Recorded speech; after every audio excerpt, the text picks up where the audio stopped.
उसको संचालित करने के लिए हमारे पास भगवान डायरेक्ट तो नहीं आए, लेकिन माँ बाप भगवान के रूप में हमारे पास।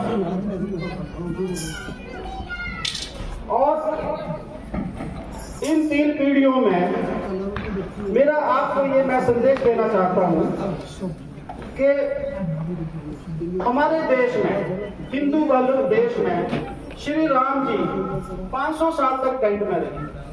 कितना स्ट्रगल करना पड़ा भगवान को प्रतिष्ठा, प्राण प्रतिष्ठा द्वारा करके उनको वो सम्मान देने के लिए, उनको वो घर देने के लिए। तो कई लोगों की उसमें आस्था की वजह से, उनके स्ट्रगल की वजह से, कई लड़ाई लड़ने की कर्मठता की वजह से हमारे लोग यहाँ पे पहुंचे। जो मैं ये कहना चाहता हूँ कि जैसे अभी छोटे छोटे बच्चों ने भगवान के कितने बढ़िया कीर्तन किया, गाने गाए, एक करना क्यों भूल जाते हैं?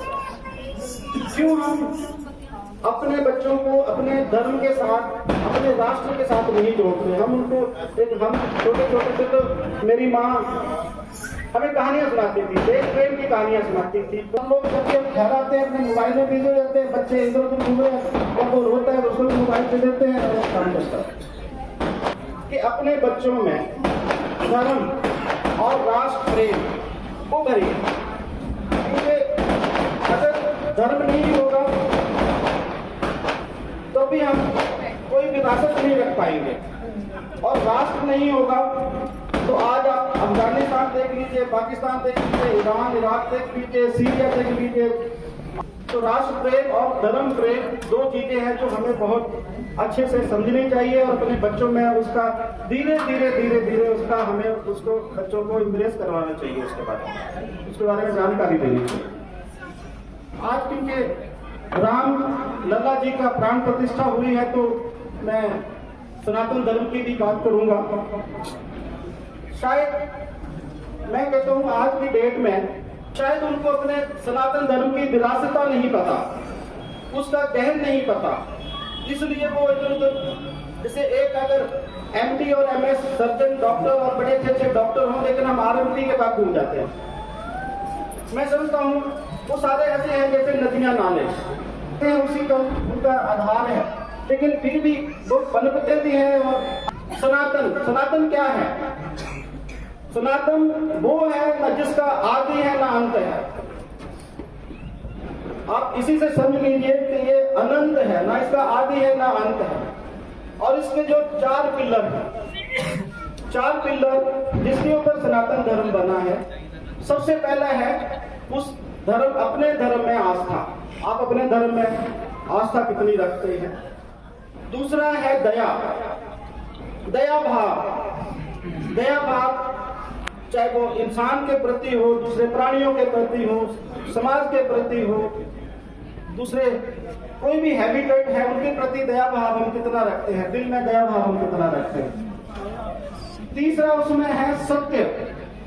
हम अपने वाणी से, अपने वचन से, अपने कर्तव्य से, अपने निष्ठा से कितना सत्य हैं अपने धर्म के प्रति, अपने कर्म के प्रति हम कितने सत्य बोलते हैं। और चौथा है उसमें क्षमा। क्षमा बहुत जरूरी है। हम इंसान हैं, कहते हैं कि इंसान गलतियों का पुतला होता है, और हर इंसान कोई ना कोई गलतियां करता रहता है। और खास करके अगर हम कलयुग की बात करें, त्रेता युग से अगर वापस हम कलयुग में आए और देखें तो अहम भाव कितना बड़ा है, मैं कितना बड़ा है, मेरे से बड़े आप, आपसे बड़ा वो और उससे बड़ा मैं, तो है वो सनातन धर्म को अपनाते हैं। इसमें कोई कट्टरता नहीं दिखाई जाती, कोई इधर उधर की बातें नहीं की जाती।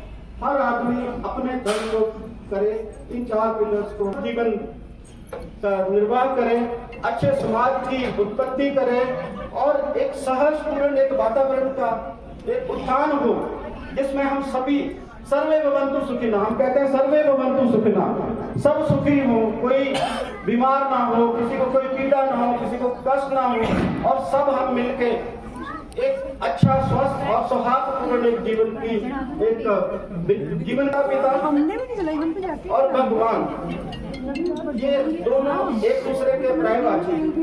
अगर आप अपने माता पिता की इज्जत नहीं करते, आपका बच्चे आपको देख रहे हैं कि आप क्या करते हैं। घर में झूठ बोलूं तो मेरा बच्चा देख रहा है कि मैं क्या करने वाला हूं, वो वही सीखने वाला है।